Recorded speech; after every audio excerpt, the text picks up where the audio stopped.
Hi, this time I am going to continue with this series where I take a look at the 17 Japanese ritual and occult games. If you haven't seen the other parts, please check out the playlist in the description below, especially part one. I think that is a fundamental in order to understand these sorts of mysteries. And if you don't think that these things are possible or real, just consider them fiction or fantasy and use this as inspiration for your tabletop RPGs or anything else. Okay, and before, as always, I want to apologize if there is a bit of choppiness when I press play on the videos or pause because of my computer. But let's continue. Let's get started.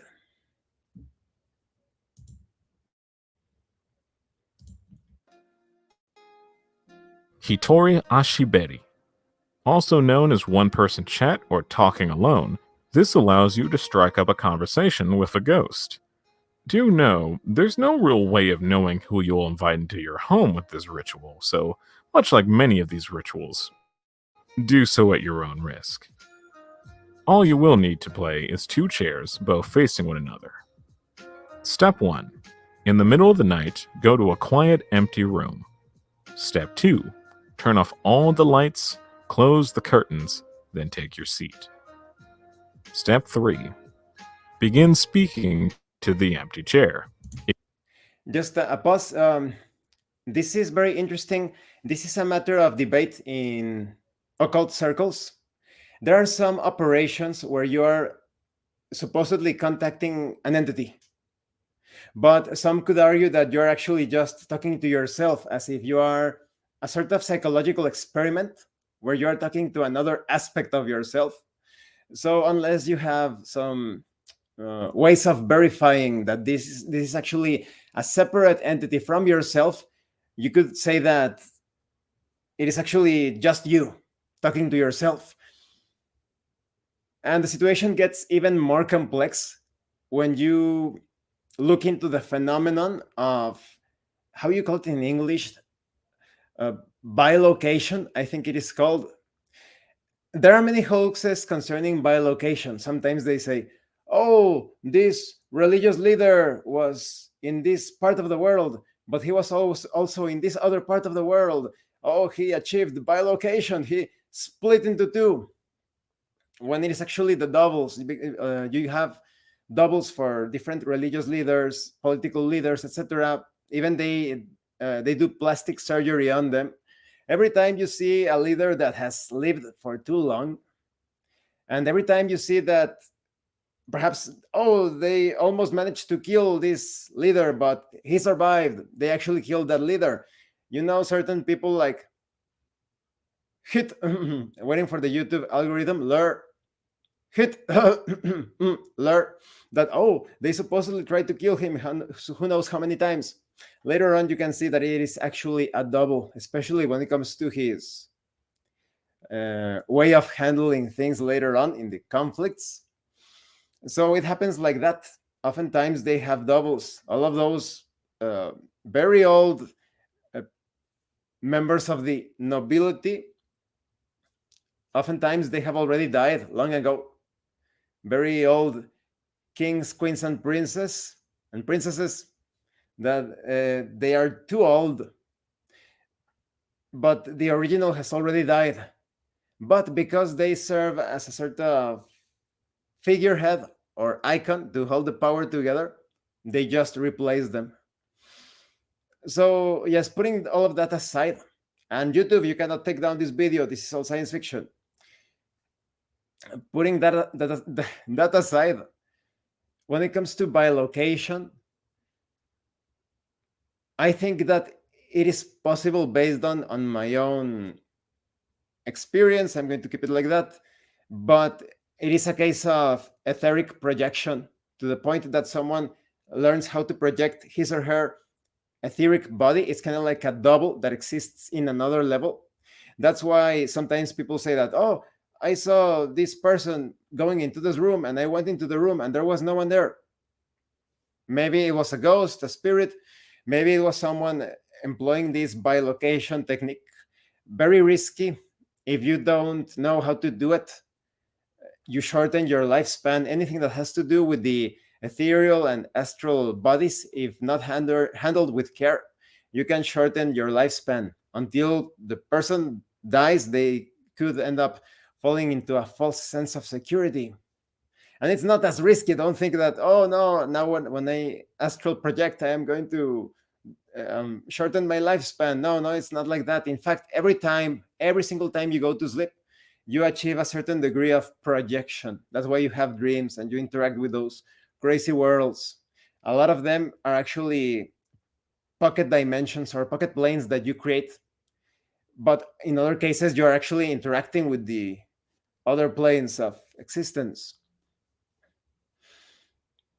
So when it comes to bilocation, I think it could happen. So in this case, in this ritual, it's a bit difficult to verify, not impossible, but a bit difficult to verify if you are actually talking with another entity or talking with yourself, or a sort of clone of yourself.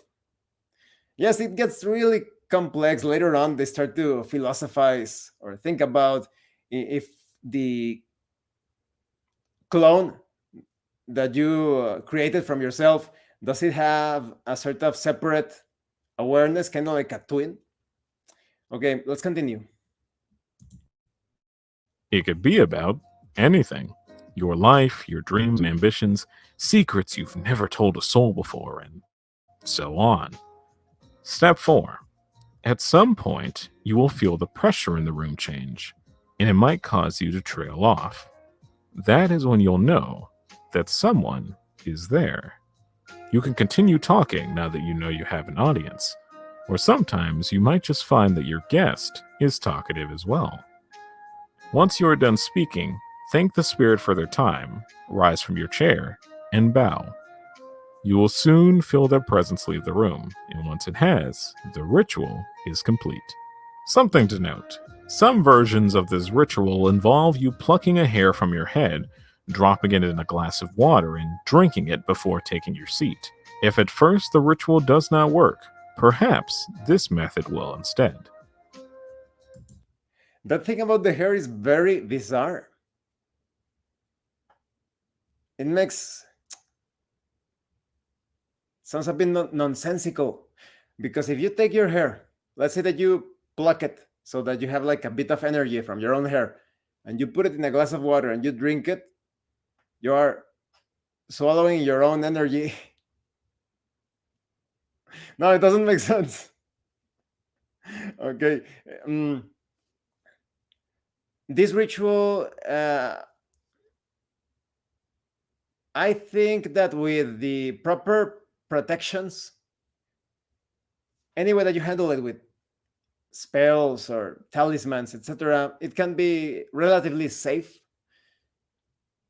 But if you're just doing it like that with no other means of preparing the environment, you may end up summoning something dangerous.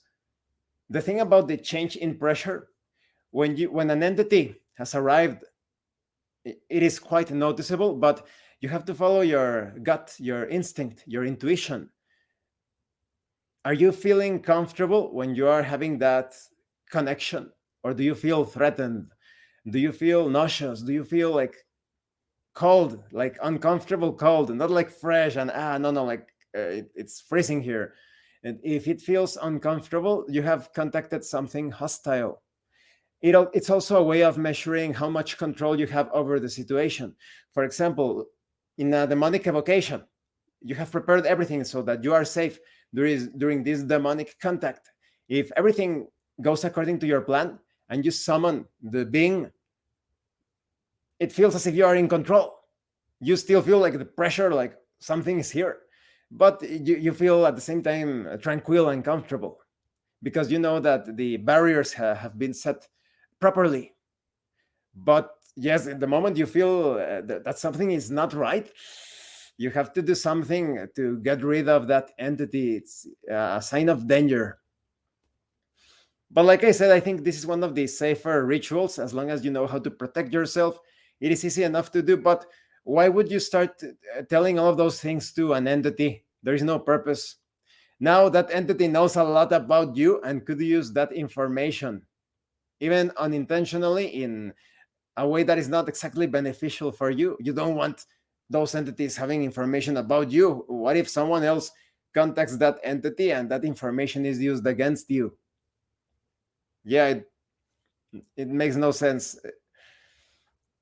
I think this ritual could be performed or carried out, but without just giving personal information to this entity. Just talk about anything else. Okay, let's continue.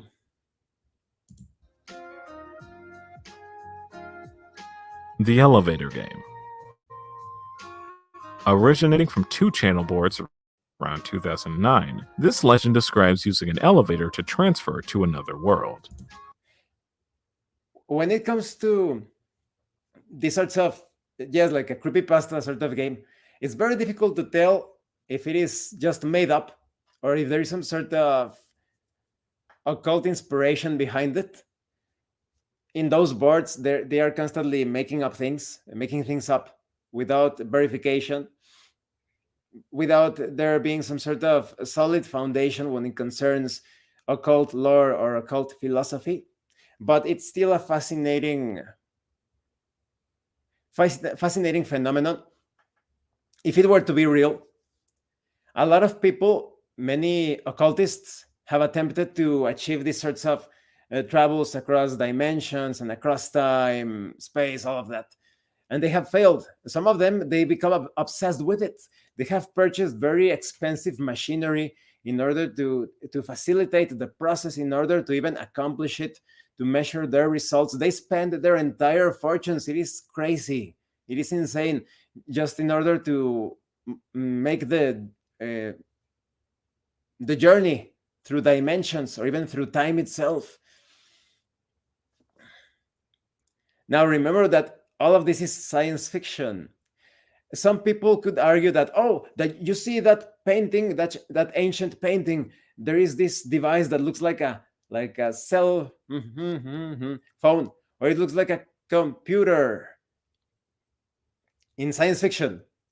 And rather, what has happened in most cases is that this technology, our current technology in science fiction, it has existed long ago. Now, the more intelligent ones are watching this video and saying, no, that's not possible, because if it had existed long ago, we would have that technology for who knows how long, right? What if there was someone else with that same level of technology, an evil group, an evil group of tyrants that didn't want other people to have access to that technology? So what do? With their own technology, they commit, how would you say it in YouTube without triggering? Let's call it, they commit overkill over the other people that have the technology. They erase the people and the technology, eliminate them, and then they hide their own technology, and they start to spoon feed the entire world population in science fiction, the entire world population, these bits of technology. So within this science fiction, the technology we are using, this microphone, this laptop, everything, these are just breadcrumbs. This is insignificant compared to the technology that the tyrants have access to. Like Elon, Musk, all of those pieces of shit, they have access to very advanced, and that's technology. And that's when you have those rumors that in science fiction there are aliens. No, those are, in science fiction, people that have very advanced technology that every few decades they spoon feed the population just a tiny bit of it, so that they are always decades ahead of people. In science fiction, remember, this is all science fiction. YouTube, this is all science fiction. Okay, let's continue.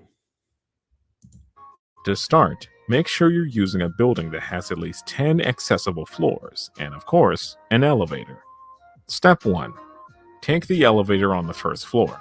It must be already empty and there can't be anyone getting in with you. Step 2.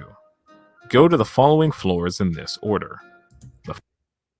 Again, this is a lot of you already know about this game. They are going to enter the numbers, achieving that journey through dimensions using these numbers as keys.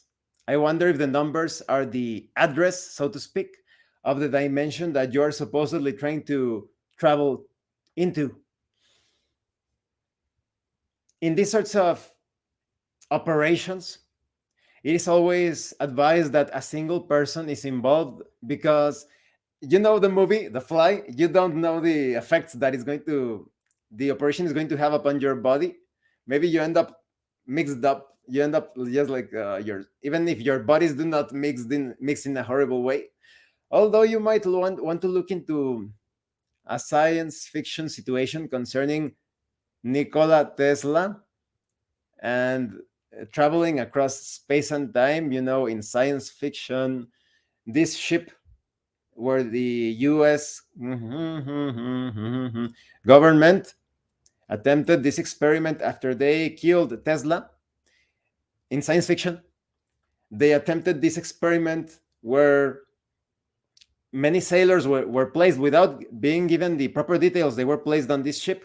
They attempted to teleport them in science fiction, and they came back horribly deformed, mutated, fused to areas of the ship. There's a movie about that. Just look into it. It's one of the more famous cases. Luckily, I don't think that Tesla ever gave them they never got their hands on the true secrets. What they have access to, it's completely, it's insignificant to what Tesla would have been able to achieve if only he had the time and resources, and he was slightly naive in trusting the government. In science fiction, Tesla was building this tower to provide free energy to everyone. The corrupt ones, governments, religions, corrupt corporations, intelligence agencies, they realized what he was attempting in science fiction. They put an end to his works. And if you study the works of Tesla, you will realize that you cannot have that sort of antenna unless the world in which you are living is, remember, this is science fiction. This is all science fiction, shaped like this. Instead of this, it's shaped like this. So yes, let's continue. 4th floor, 2nd floor, 6th again, then the 10th floor. If someone enters the elevator during this process, you'll have to start over. Step 3. If you arrive on the 10th floor without issue, that's very interesting. That means this ritual is disrupted by the presence of someone else's energy field. Then go to the 5th floor. Step 4. Reach the 5th floor. A young woman will enter the elevator. Do not look at her. Do not speak to her.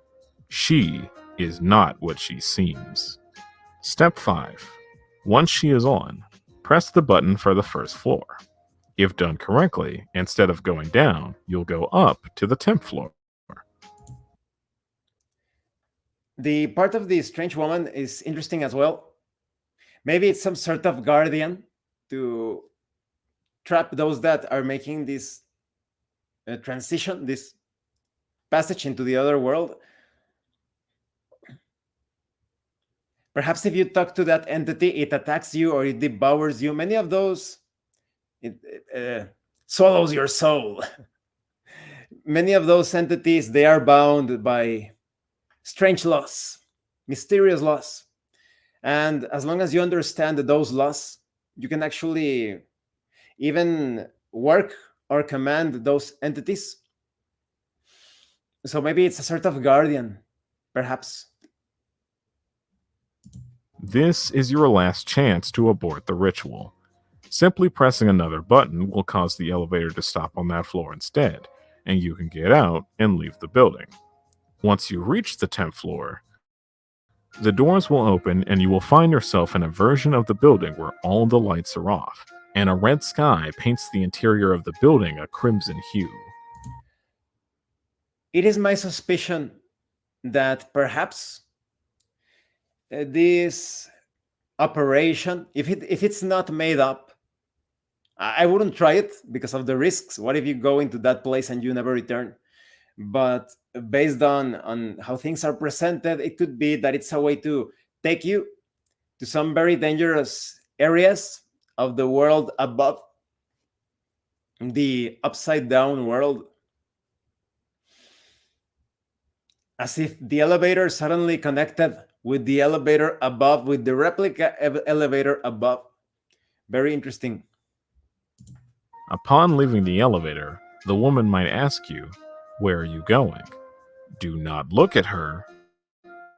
Do not speak to her. From then on, you can explore this world, one that is practically empty. This is Hellraiser stuff. They say it is empty, but you have seen Hellraiser, right? At least Hellraiser 1 and 2. It is quite evident. I have mixed feelings about the second movie. The first movie, I love it, but the second one, I think they take away a lot of the mystique of the setting of the world.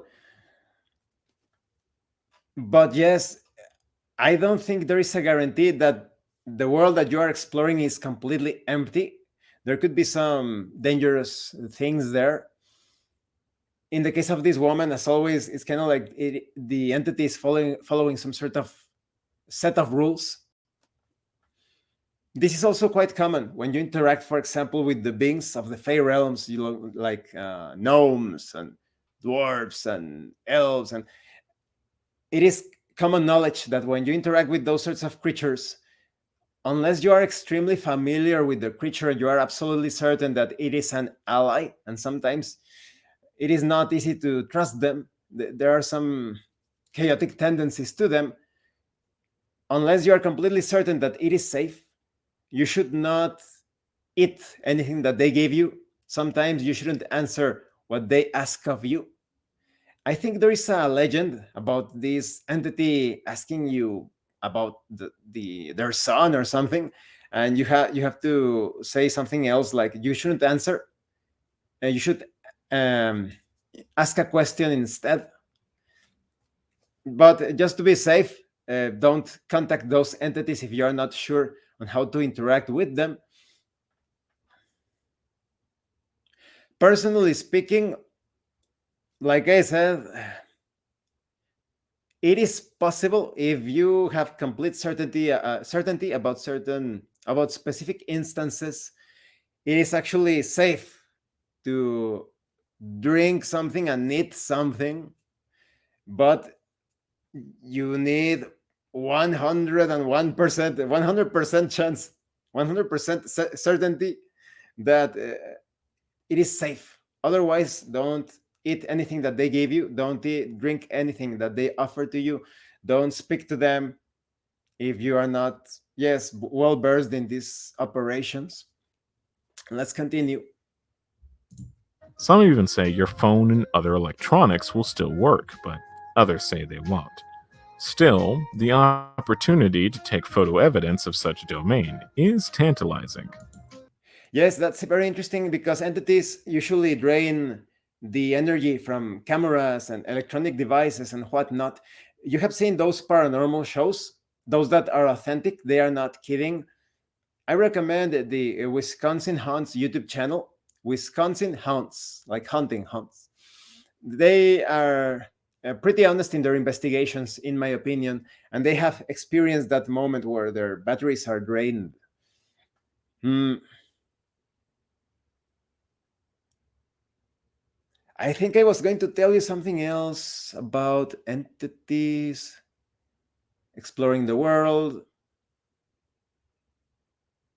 Ah, yes.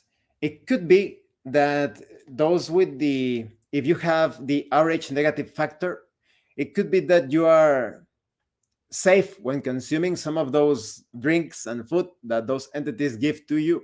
But if not, why risk it, right? Okay, let's continue. Once you're done exploring, you'll have to perform the ritual in reverse to get back home. I hope you remember the steps enough to accomplish such a feat, and I hope you can even find the same elevator again, as there are reports of the world making you feel disorientated, not knowing which elevator is the right one, or somehow the elevator seems to get further and further away as you walk towards it.